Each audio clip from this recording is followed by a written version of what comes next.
with my channel with the Beres with the Garena. Kali ini saya melanjutkan beberapa materi sebelumnya yang saya sudah pernah bahas pada video-video sebelumnya mengenai the each part of speech yang 8 unsur kata bahasa Inggris itu, mulai dari kata benda, noun, noun, pronoun, verb, dan juga sekarang kita akan adjektif. Apa yang dimaksud dengan adjektif? Adjektif itu artinya kata sifat. Adjektif kata sifat, kata yang digunakan untuk menyifati kata benda atau sebagai informasi tambahan pada kata benda. Sebagai informasi tambahan pada kata benda. Saya memberikan gambar, saya memberikan ilustrasi terkait dengan kata sifat ini, kata benda. Contohnya saya berikan contoh di sini kayak apple.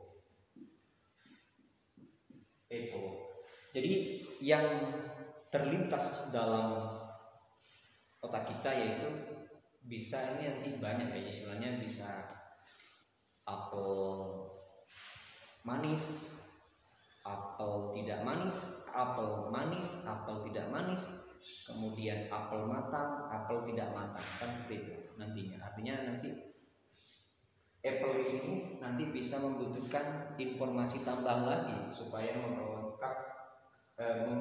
memperlengkap pada kata-kata ini. Maksudnya memperbagus nantinya ya.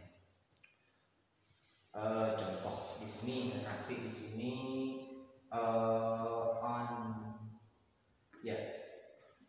unwrap ya. Contoh unwrap apple. Unwrap apple artinya apa?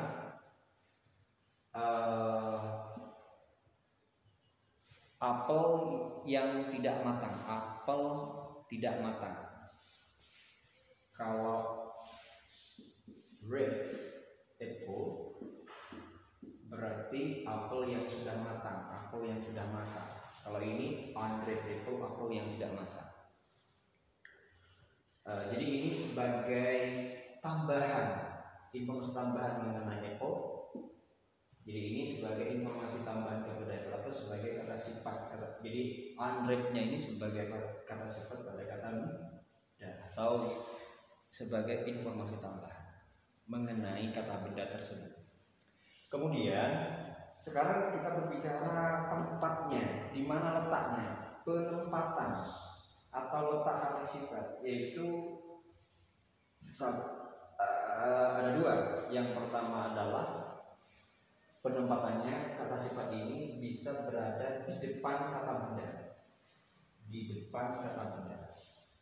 Jadi di depan kata benda. Jadi kalau dibuat rumus seperti itu. Adjektif. Kalau dibuat rumus adjektif plus noun. Nah, ini posisinya. Adjektif ini rumus. Kalau kita buat rumusnya adjektif plus noun. Penempatannya, letak kata sifat yang pertama yaitu di depan kata benda. Di depan kata benda. Atau istilah kata benda, istilahnya atributif adjektif. Atributif adjektif itu artinya kata sebagai informasi tambahan atau ya sebagai informasi tambahan. Contohnya di sini historical. Contoh historical place, ini kata sifat. Yang ini place-nya tempat sebagai kata benda, tempat-tempat bersejarah. Ada old car, old-nya kata sifat di sini. Jadi mobil tua. Jadi old ini kata sifat, car kata benda, old car. Kemudian di sini high hall, high hall. Jadi dinding yang tinggi. Tingginya kata sifat, hall-nya kata benda. Ini kata sifat tanpa kata benda. Small animal berarti binatang kecil. Small-nya kata sifat, animal-nya kata benda. Fishy food, makanan amis. Visinya di sini artinya kata sifat, foodnya kata benda. Seperti itu ya untuk kata sifat. Kemudian penempatan dari kata sifat yang kedua, kalau yang tadi itu di depan kata benda istilahnya attributive adjective, yang kedua di depan. Yang kedua penempatan daripada kata sifat yaitu sebagai predikatif adjective. Predikatif adjective itu artinya, jadi predikatif adjective adalah predikatif adjective di sini merupakan kata sifat yang menjadi subjek pelengkap. Subjek pelengkap dari kalimat. Di mana letaknya? Letak dari predikatif adjective ini. Letak predikatif adjective berada setelah leading verb. Apa leading verb? Kata kerja penghubung. Contohnya di sini. The weather is sunny. The weather is sunny. Cuacanya cerah. Nah, ini namanya leading verb-nya. Sunny-nya ini adalah kata sifat, ini disebut dengan leading verb. Berarti ini predikatif adjective, pelengkap dari kalimat, melengkapi kalimat ini supaya lebih sempurna lagi. The weather is sunny. Kemudian the playing was good. Permainannya bagus. Nah, ini good-nya kata sifat. Ini sebagai predikat adjective, predikatif adjective. Was ini sebagai leading verb. Kemudian your book is red. Buku kamu is red, ini merah. Nah, rednya ini namanya kata sifat pelengkap dari kalimat. Kemudian he is handsome, dia laki-laki. Handsome, tampan. Nah, ini predikatif, pelengkap dari kalimat. Jadi letaknya bagaimana? Kalau yang tadi yang pertama adalah berada di depan kata benda, peletakan daripada kata sifat. Yang kedua setelah leading verb. Setelah kata kerja bantu. Seperti itu. Nah, rumusnya kalau dibuat rumus seperti ini: subjek plus leading verb plus predikatif adjective. Jadi kalau dibuat rumus seperti ini, ya, he ini sebagai subjek, kemudian leading verb-nya katakanlah di sini is, kemudian predikatifnya adalah handsome. Oke, ini namanya predikatif adjective. Jadi rumusnya subjek plus leading verb plus predikatif adjective. Kemudian sekarang berbicara jenis kata sifat. Jenis kata sifat. Kata sifat ini menunjukkan yang pertama ukuran benda, bisa menunjukkan ukuran benda atau orang.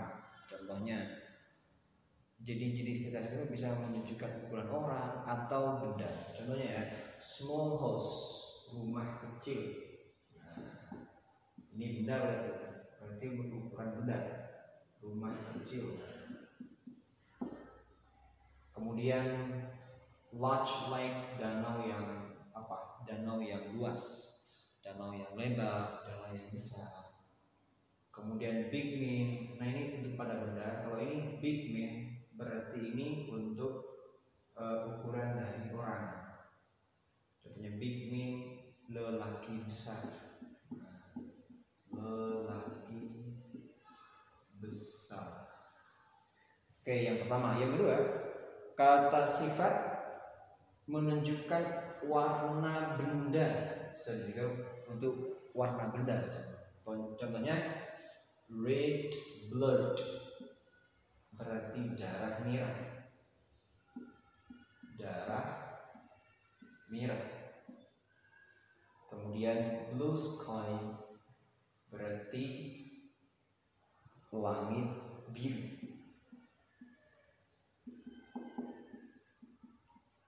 Berarti di sini apa? green leaf, daun hijau. Daun hijau. Selanjutnya yang ketiga adalah kata sifat menunjukkan kualitas objek benda atau orang. Contohnya cute girl, gadis yang imut, bisa cool water, air yang dingin, rich man, orang yang kaya. Seperti itu ya. Oke, sampai di sini pembahasan dari kata sifat. Mudah-mudahan kalian bisa dimengerti yang sudah menonton video tutorial saya ini. Mudah-mudahan diberikan pemahaman yang lebih mudah, cepat mengerti, dan jangan lupa kalian semuanya jangan lupa untuk di like dan di subscribe pada channel ini agar kalian itu tidak ketinggalan informasi-informasi yang akan di-upload oleh saya nanti. Terima kasih. Saya akhiri. Assalamualaikum warahmatullahi wabarakatuh.